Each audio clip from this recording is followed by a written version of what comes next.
Hello there guys and girls, and welcome to this Let's Play Seljuk Turks.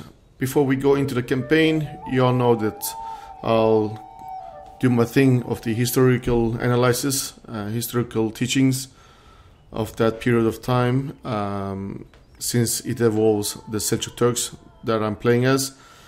And you all know that I specifically told you guys in my previous videos that if I'm to talk about the Turks, I also have to talk about the Persians or the Kurds or the Greeks, the Byzantines, that is, Eastern Romans, such as they were called. They actually, Byzantines were never called the Byzantines till like late. They were always called as the Romans, Eastern Romans, that is.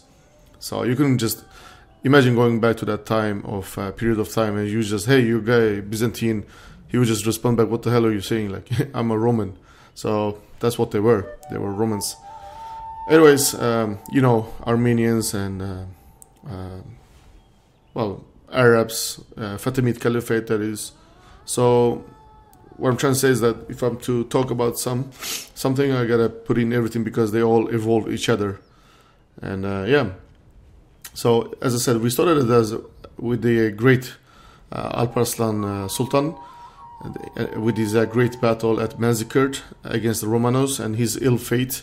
Now, many Byzantine emperors faced an ill fate because either they were overthrown or they suffered greatly. Like Romanos, he suffered dearly. Like his eyes were, oh my god, they like totally stabbed his eyes, and the poor man just died on the boat shipped to his exile island. No treatment, no nothing like that. So yeah. Anyways, we talked about Malik Shah, the son to great Arslan, and when he died, and also his closest advisor Nizam al-Mulk, which stands for Order of the Realm. When these two characters died, well, the empire turned into chaos, and a lot of rebellions and civil disorder and civil war there is stirred up. And by this, many Seljuk Turks also proclaimed their independence from the Seljuk Empire and proclaimed a new empire in the heart of the Anatolia, which is called RUM. And yeah, so we talked about some few deceivers, such as the monk in the previous episode, and we also talked about the Normans and their battle against the Byzantines. And now for this turn, there one last remaining character of the Byzantine emperor. He's called Alexius I Komnenos. Now this guy is really interesting because from one point of view, many would hate him because he is the one who invited the Crusaders and then, you know, made a huge impact to our history, even for today. But many would also respect him and salute him, since he was the one who could actually saved his empire from diminish. Now, if it wasn't for him, in one sense, the Byzantine Empire would thoroughly crumble and, well, it would be destroyed within, since of many either rebellions, family intrigues, and, you know, a lot of foreigner powers who wanted in, both Europeans and the Turks, of course. So yeah, he actually saved his empire from total destruction. So you could either, as I said, you could either love him or respect or just hate him. It's all up to you. Now, if you ask my opinion, I will not give you that, because I have to respect every historical, you know, since I'm giving out historical teachings here, I can't just burst out and, you know, say this and that against a character. Anyways, now let's continue with Alexius the Komnenos. Alexius Komnenos was either born 1048 or 56, 15th August, death of 1118. He was a Byzantine emperor from 1081 to 1118, Although he was not the founder of the Komnenian dynasty, it was during his reign that Komnenos family came to full power, inheriting a collapsing empire and faced with constant warfare during his reign against both the Seljuk Turks in Asia Minor and the Normans in the Western Balkans. Alexius was able to halt the Byzantine decline and begin the military, financial and territorial recovery known as the Komnenian Restoration. His appeals to Western Europe for help against the Turks were also the catalyst that likely contributed to the convoking of the Crusades. About his life, Alexius was the son of domestic of the schools John Komnenos and Anna Dalasena, and the nephew of Isaac I Komnenos, emperor between 1057 to 1059. Alexius' father declined the throne on the abdication of Isaac, who was thus succeeded by Tours emperors of other families between 1059 and 1081. Under one of these emperors, Romanos IV Diogenes, Alexius served with distinction against the Seljuk Turks. Under Michael VII Ducas, 1071 to 1078, and Nicephorus III Botanitis, 1078 to 1081. He was also employed, along with his elder brother Isaac, against rebels in Asia Minor, Thrace, and in Epirus. In 1074, Western mercenaries led by Russell de Belleau rebelled in Asia Minor, but Alexius successfully subdued them by 1076. In 1078, he was appointed commander of the field army in the west by Nicephorus III. In the capacity, Alexius defeated the rebellions of Nicephorus Burenius the elder, whose son or grandson later married Alexius' daughter Anna, and Nicephorus Basilicus I at the Battle of Calavri, and the latter in a surprise night attack on his camp. Alexius was ordered to march against his brother-in-law Nicephorus Melissenus in Asia Minor, but refused to fight his kinsman. This did not, however, lead to a demotion, as Alexius was needed to counter the expected invasion of the Normans of southern Italy led by Robert Guiscard. About conspiracy and revolt of the Komnenoi against Botanitis. While Byzantine troops were assembling for the expedition, the Ducas faction at court approached Alexius and convinced him to join a conspiracy against Nicephorus III. The mother of Alexius, Anna Dalasena, was to play a prominent role in this coup d'etat of 1081, along with the current empresses Maria of Alania, first married to Michael VII Ducas and secondly to Nicephorus III Botanitis. She was preoccupied with the future of her son by Michael VII.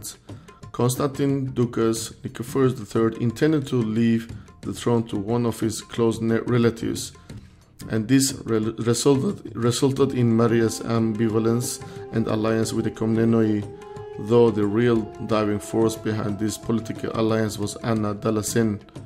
The empress was already closely connected to the Komnenoi through Maria's cousin Irene to Isaac Komnenos. So the Komneno brothers were able to see her under the pretense of a friendly family visit. Furthermore, to aid the conspiracy, Maria had adopted Alexius as her son. Though she was only 5 years older than he, Maria was persuaded to do so on the advice of her own allies and her eunuchs, who had been instigated by Isaac Komnenos. Given Anna's tight hold on her family, Alexius must have been adopted with her implicit approval. As a result, Alexius and Constantine, Maria's son, were now adoptive brothers, and both Isaac and Alexius took an oath that they would safeguard his rights as emperor. By secretly giving inside information to the Komneni, Maria was an invaluable ally. As stated in the Alexiad, Isaac and Alexius left Constantinople in mid-February 1081 to raise an army against Botanitis. However, when the time came, Anna quickly had surreptitiously mobilized the remainder of the family and took refuge in the Hagia Sophia. From there, she negotiated with the emperor for the safety of family members left in the capital. While protesting her son's innocence of hostile action, under the falsehood of making a vesperal visit to worship at the church, she deliberately excluded the grandson of Botanitis and his loyal tutor, met with Alexius and Isaac, and fled for the forum of Constantine. The tutor discovered they were missing and eventually found them on the palace ground, but Anna was able to convince him that they would return to the palace shortly. Then, to gain entrance to both the outer and inner sanctuary of the church, the woman pretended to the gatekeepers that they were pilgrims from Cappadocia, who had spent all their funds and wanted to worship before starting their return trip. However, before they were to gain entry into the sanctuary, Straboromanus and royal guards caught up with them to summon them back to the palace. Anna then protested that the family was in fear for their lives. Her sons were loyal subjects. Alexius and Isaac were discovered absent without leave, and had learned of a plot by enemies of the Komnenoi to have them both blinded, and had therefore fled the capital so that they may continue to be of loyal service to the emperor. She refused to go with them and demanded that they allow her to pray to the Mother of God for protection. This request was granted, and Anna then manifested her true theatrical and manipulative capabilities. She was allowed to enter as if she were weighed down with old age and worn out by grief. She walked slowly, and when she approached the actual entrance to the sanctuary, made 2 genuflections. On the third, she sank to the floor and, taking firm hold of the sacred doors, cried in a loud voice, "Unless my hands are cut off, I will not leave this holy place except on one condition, that I receive the emperor's cross as guarantee of safety." Nicephorus III Botanitis was forced into a public vow that he would grant protection to the family. Straboromanus tried to give Anna his cross, but for her it was not sufficiently large enough for all bystanders to witness the oath. She also demanded that the cross be personally sent by Botanitis as a vow of his good faith. He obliged, sending a complete assurance for the family with his own cross at the emperor's further insistence and for their own protection. They took refuge at the convent of Petrion, where they were eventually joined by Maria of Bulgaria, mother of Irene Ducania. Botanitis allowed them to be treated as refugees rather than as guests. They were allowed to have family members bring in their own food and were on good terms with the guards from when they learned the latest news. Anna was highly successful in 3 important aspects of their revolt. She bought time for her sons to steal imperial horses from the stables and escape the city. She distracted the emperor, giving her sons time to gather and arm their troops, and she gave a false sense of security to Botanitis that there was no real treasonous coup against him. After bribing the western troops guarding the city, Isaac and Alexius Komnenos entered the capital victoriously on April 1st, 1081. During this time, Alexius was rumored to be the lover of Empress Maria of Alania, the daughter of King Bagrat IV of Georgia, who had been successively married to Michael VII Ducas and his successor Nicephorus III Botanitis, and who was renowned for her beauty. Alexius arranged for Maria to stay on the palace grounds, and it was thought that he was considering marrying her. However, his mother consolidated the Ducas family connection by arranging the emperor's marriage to Irene Ducania, granddaughter of the Caesar John Ducas, the uncle of Michael VII, who would not have supported Alexius otherwise. As a measure intended to keep the support of the Ducai, Alexius restored Constantine Ducas, the young son of Michael VII, and Maria as co-emperor, and a little later betrothed him to his own firstborn daughter Anna, who moved into the Mangana palace with her fiancé and his mother. The situation changed drastically, however, when Alexius' first son John II Comnenus was born in 1087. Anna's engagement to Constantine was dissolved and she was moved to the main palace to live with her mother and grandmother. Alexius became estranged from Maria, who was stripped of her imperial title and retired to a monastery, and Constantine Ducas was deprived of his status as co-emperor. Nevertheless, he remained in good relations with the imperial family and succumbed to his weak constitution soon afterwards. Wars against the Normans, Pechenegs and Tzachas. The nearly 37-year reign of Alexius was full of struggle. At the outset, he faced the formidable attack of the Normans, led by Robert Guiscard and his son Bohemond, who took Dyrrhachium and Corfu and laid siege to Larissa in Thessaly. Alexius suffered several defeats before he was able to strike back with success. He enhanced his resistance by bribing the German King Henry IV with 360,000 gold pieces to attack the Normans in Italy, which forced the Normans to concentrate on their defenses at home in 1083 and 84. He also secured the alliance of Henry, Count of Mont Saint Angelo, who controlled the Gargano Peninsula and dated his charters by Alexius' reign. Henry's allegiance will be the last example of Byzantine political control on peninsular Italy. The Norman danger subsided with the death of Guiscard in 1085, and the Byzantine recovered most of their losses. Alexius next had to deal with the disturbance in Thrace, where the heretical sects of the Bogomils and the Paulicians revolted and made common cause with the Pechenegs from beyond the Danube. Paulician soldiers in imperial service likewise deserted during Alexius' battles with the Normans. As soon as the Norman threat had passed, Alexius set out to punish the rebels and deserters, confiscating their lands.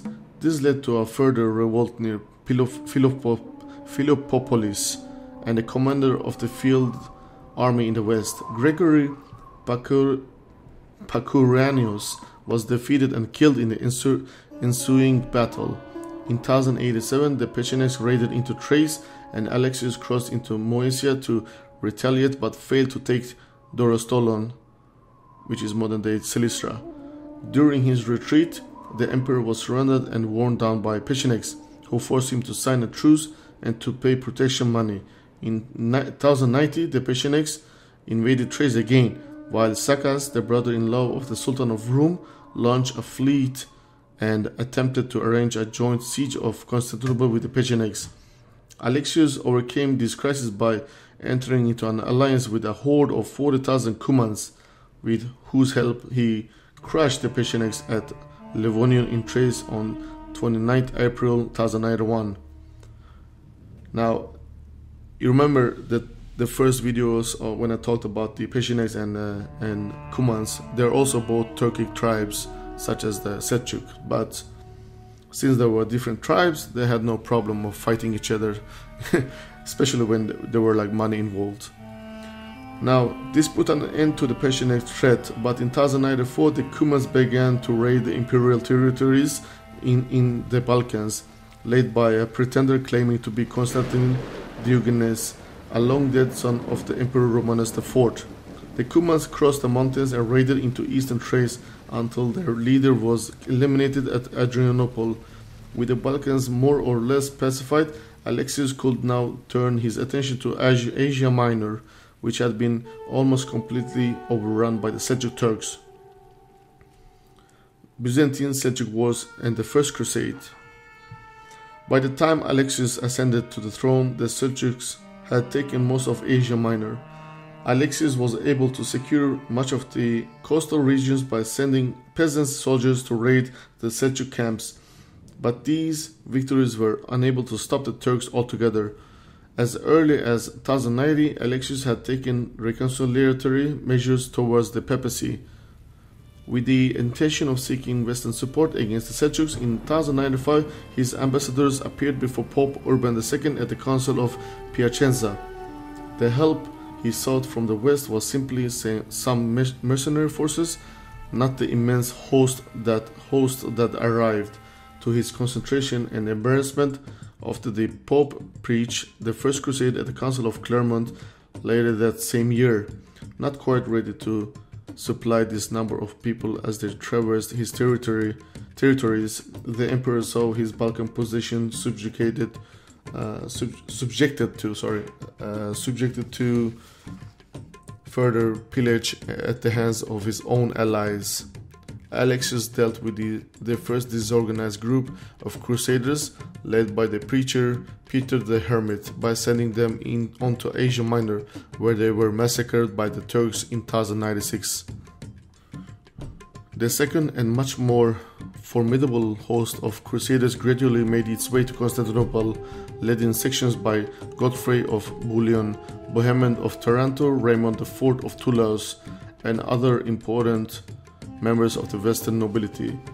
Alexius used the opportunity to meet the Crusaders' leaders separately as they arrived, extracting from them oaths of homage and the promise to turn over conquered lands to the Byzantine Empire.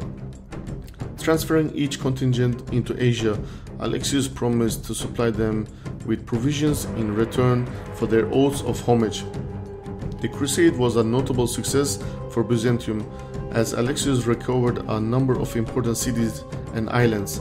The siege of Nicaea by the Crusaders forced the city to surrender to the emperor in 1097, and the subsequent Crusaders' victory of Dorylaeum allowed the Byzantine forces to recover much of Western Asia Minor.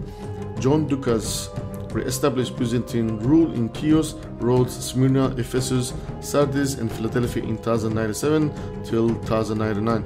This success is ascribed by Alexius' daughter Anna to his policy and diplomacy, but by the Latin historians of the Crusade to his treachery and deception. In 1099, a Byzantine fleet of 10 ships was sent to assist the Crusaders in capturing Laodicea and other coastal towns as far as Tripoli. The Crusaders believed their oaths were made invalid when the Byzantine contingent under Tatikius failed to help them during the siege of Antioch. Bohemond, who had set himself up as Prince of Antioch, briefly went to war with Alexius in the Balkans, but he was blockaded by the Byzantine forces and agreed to become a vassal of Alexius by the Treaty of Devol in 1108. In 1116, though already terminally ill, Alexius conducted a series of defensive operations in Bithynia and Mysia to defend his Anatolian territories against the inroads of Malik Shah, the Seljuk Sultan of Iconium, that is in the RUM and heart of the Anatolian lands. In 1117, he moved onto the offensive and pushed his army deep into the Turkish-dominated Anatolian plateau, where he defeated Seljuk Sultan at the Battle of Philomelion. Now, let's look at his personal life. During the last 20 years of his life, Alexius lost much of his popularity. The years were marked by persecution of the followers of the Paulician and Bogomil heresies. One of his last acts was to publicly burn at the stake Basil, a Bogomil leader with whom he had engaged in theological disputes. In spite of the success of the crusade, Alexius also had to repel numerous attempts on his territory by Seljuks in 1110–17. Alexius was many years under the strong influence of an eminence grace, his mother Anna Dalasena, a wise and immensely able politician whom, in a uniquely irregular fashion, he had crowned as Augusta instead of the rightful claimant to the title. His wife Irene Duquesne Dalasena was the effective administrator of the empire. During Alexius' long absence in military campaigns, she was constantly at odds with her daughter-in-law and had assumed total responsibility for the upbringing and education of her granddaughter Anna Komnene. His succession. Alexius' last years were also troubled by anxieties over the succession. Although he had crowned his son John II Komnenos co-emperor at the age of 5 in 1092, his wife Irene Duquesne wished to alter the succession in favor of their daughter Anna and Anna's husband, Nicephorus Bryennius the Younger. Bryennius had been made a Kaiser, which stands for Caesar, and received the newly created title of Panefersabastos, honored above all, stands for, and remained loyal to both Alexius and John. Nevertheless, the intrigue of Irene and Anna disturbed even Alexius' dying hours. Pretenders and rebels. Apart from all of his external enemies, a host of rebels also sought to overthrow Alexius from the imperial throne, thereby posing another major threat to his reign. Due to the troubled times the empire was enduring, he had by far the greatest number of rebellions against him of all the Byzantine emperors. Now, let's talk about some pre-First Crusade, which included as rector, you all know the monk that I spoke about the previous episode, and the conspiracy that happened in 1084, and the Seljuk Turkic emir Tzachas, who also assumed the title of emperor in 1092. Now there were a lot like John Comnenus and Theodore Gabras, Michael, many. Now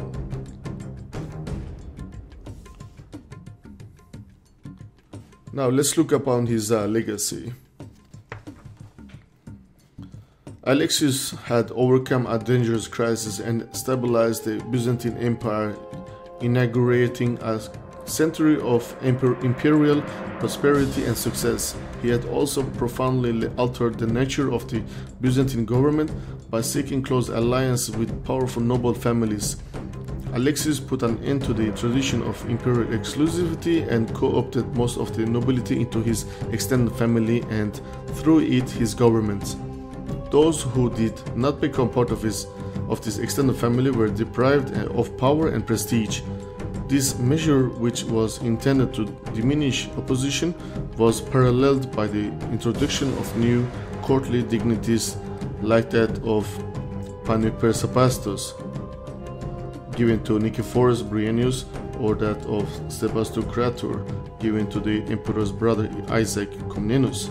Although this policy met with initial success, it gradually undermined the relative effectiveness of imperial bureaucracy by placing family connections over merit. Alexius' policy of integration of the nobility bore the fruit of continuity. Every Byzantine emperor who reigned after Alexius I Comnenus was related to him by either descent or marriage. Now that was a long historical lesson over there, almost 25 minutes, and I'm sorry for that if it took for long, but it was a huge a huge topic. I mean, Alexius Comnenus, he ruled by almost 30 years, so yeah, it's a long topic. Anyways, welcome back to this campaign now, and we are being attacked by these rebels since we tried to attack them first, and now we can't flee anymore. And we can see their army, a lot of spear units, and one horse archer, my brother's Pichniks. And I got some horse archers too, and let's get into the battle and do a lot of skirmishing. If I'm to survive, that is. I don't want to lose many army, especially I think this is the king. He's a really ugly looking king though.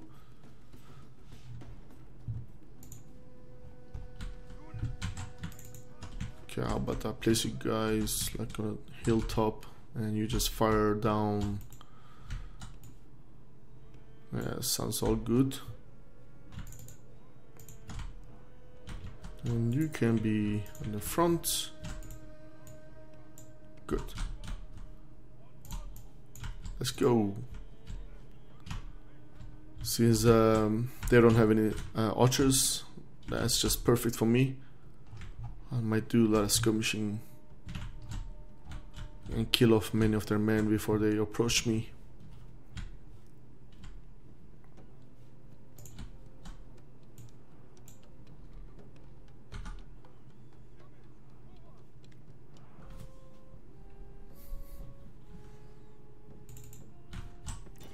Come on, kill faster.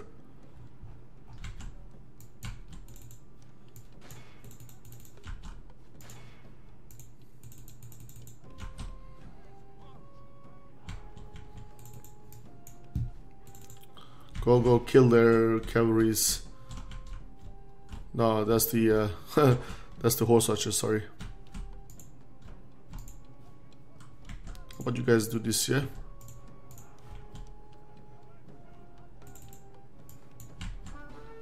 Oh shit. Get out of there!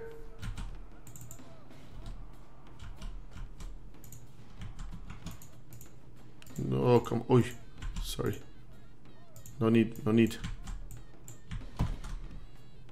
I lost many horse archers there. But I need to finish these pechenegs. I need to finish them off. Oh shit, is that a cavalry? God damn it.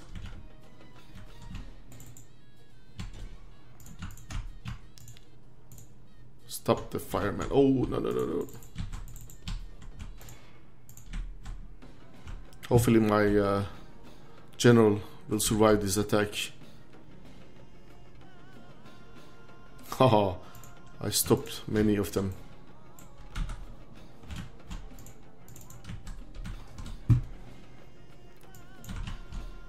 Wait, are they dead? No, they're not dead yet. Shit. Dude, come on, man.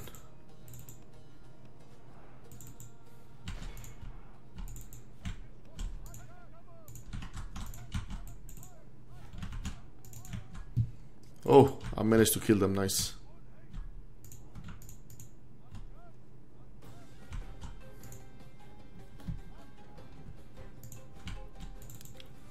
I think I need to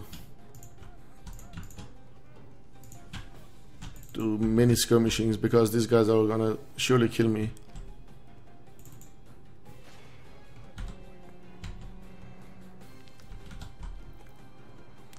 Come on, dudes.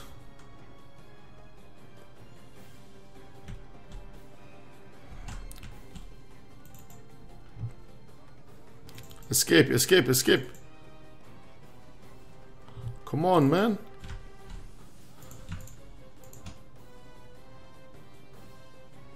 Fuck him. Come on, come back here.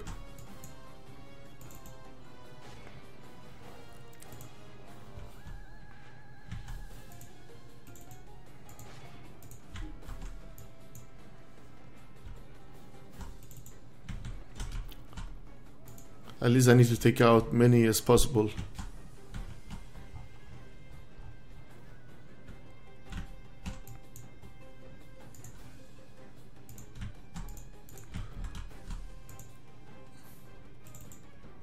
Wow, these guys they just don't want to rout, eh? Oh shit! Wow, that was some weak general, man. How could he die so fast? I didn't even do nothing. Ah, fuck it then, just go in.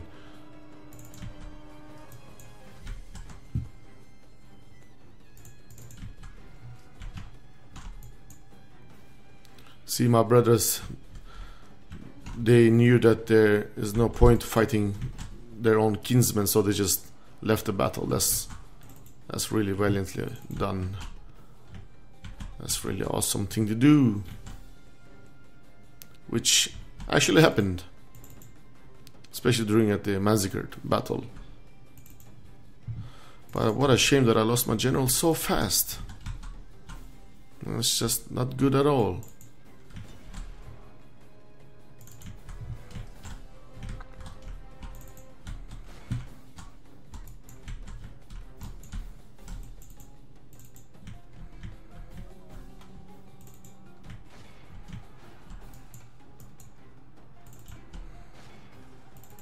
Oh, what?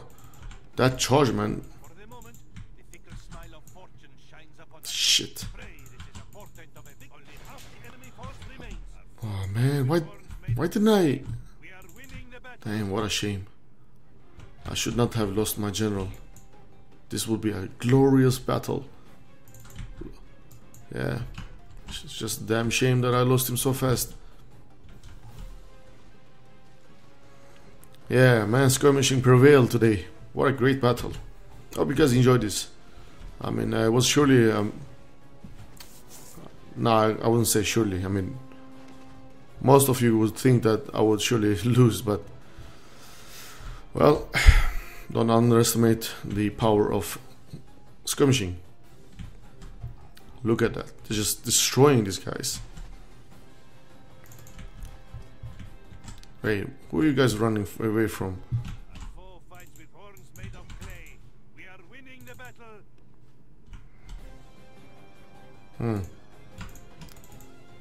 These guys are still alive here.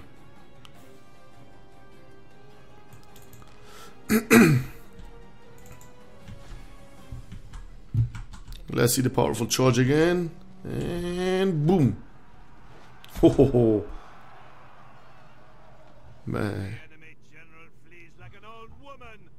Now I need to kill his general.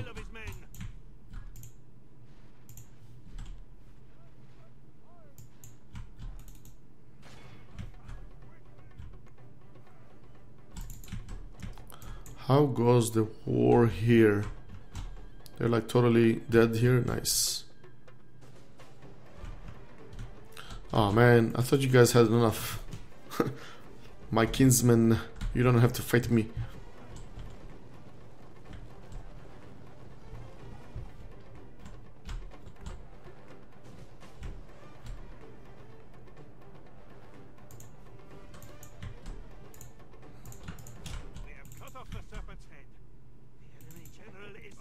You have left our enemy lost. They run like children.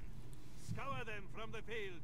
Yes. The enemy must curse the day they were born.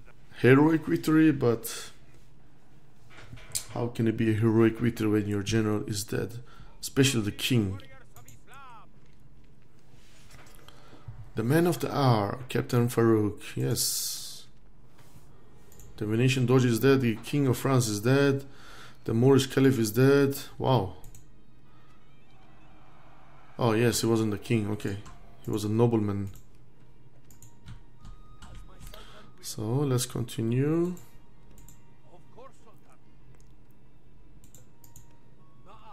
And capture this settlement. Damn it.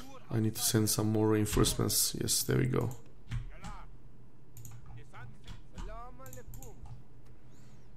And recruit some more men, of course. Shit. Oh well. Let's bring some fate to that territory. And this Edessa will be mine. That's just great. Okay, he can have that honor. So that's just 5 against 4, 5. Let me see if I'll have a chance. Assault. No. No. We need to send more reinforcements. Much more. There we go.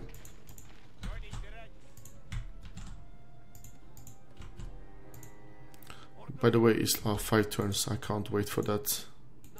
Takes forever. Now I'll have a chance. So let's make automatic resolve. And I'm losing. Shit. I had no idea. I lost a lot of men, it seems. How could you lose this? Wow, they're released. Huh. What do you know? Respect, I guess. Oh shit, now I need to save these guys. And I'm gonna lose my Ankara. My faction heir is gonna die. This is really bad.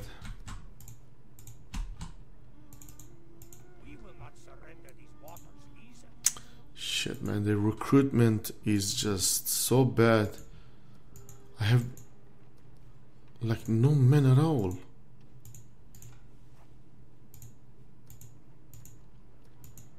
Wow, this sucks ass.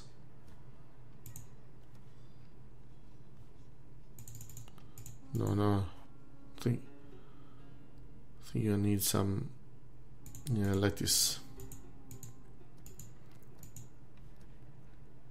Okay. Oh, we could I didn't know that we could construct 3 units at the same time. This is really bad. Really bad. Okay, let's go with some dirt roads or masjid, yeah. Or how about we go straight for let me see, spear militia, Leva archers, Turkish horse archers. I think I gotta go with this one. Yeah, and then stables, and then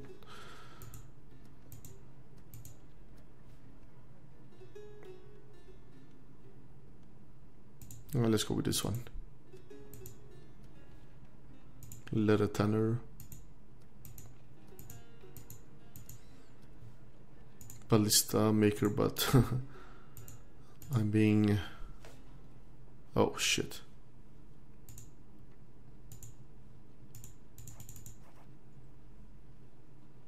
Am I able to, that's what I wonder. Even though I'm being besieged, I don't think I can recruit any more men. I don't think that's possible, but you know what? Let's try and see. Oh, sorry. I was going to construct, not... Alright, I think that's enough. And this guy, where is he? There we go.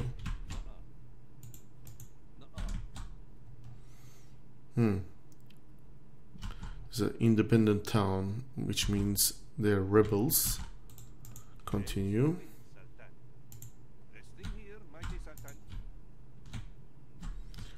Do I have more? Yes, we have more soldiers inbound here. And here we have rebels, which is not good.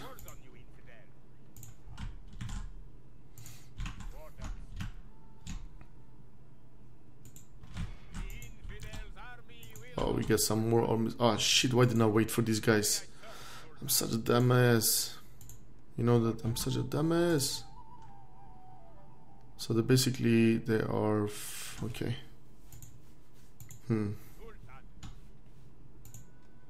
That's like 4 against 4. So 1 cavalry and 1 infantry. I don't know. Let's not give them any breathing, yeah?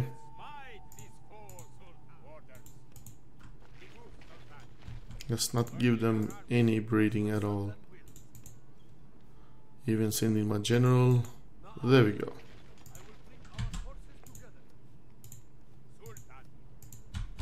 Why not? Every man counts, I guess. So we can send these guys here. And now we're done. Oh. There we go. We got some more men here. Nice. I guess I need to send these guys up here as well, or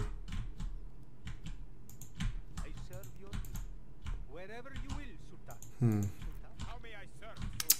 think I should send them.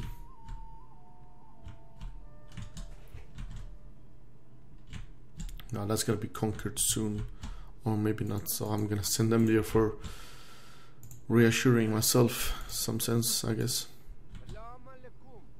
All right. Let's go.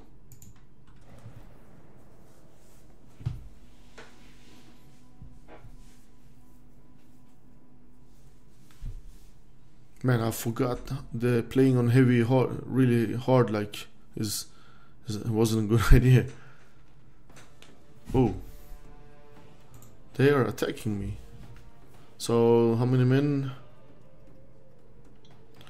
But I guess this I'll have to wait for next episode, since we have wasted many precious hours by teaching history lessons. I hope you guys enjoyed it, because I'm giving out myself here, you know, like it's a big effort, you know what I mean? So I really appreciate like any feedbacks at all. Like don't forget to comment and rate, you know, of course, like things like that, and subscribe.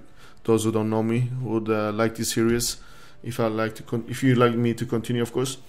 And also I'm planning to do, as I said, next episode will be about the Crusaders, and after the Crusaders will be the outcome of Middle East, what happened, and then who managed to reassemble the Muslims and attack. And I'm not talking about Saladin. If you guys think about him, you're wrong, because he is not the one who started the re-attack, recapturing the cities of by the Crusaders. So there's other characters. There are two characters, one father and son, and then we have Saladin. So I'm going to continue, as I said, this series, which is evolving this particular time and these areas. So yeah, I'm going to talk about them all. As I said, hope you guys enjoyed this, and see you at part 8, I guess. Or was it 9? I forgot, sorry. Just see you.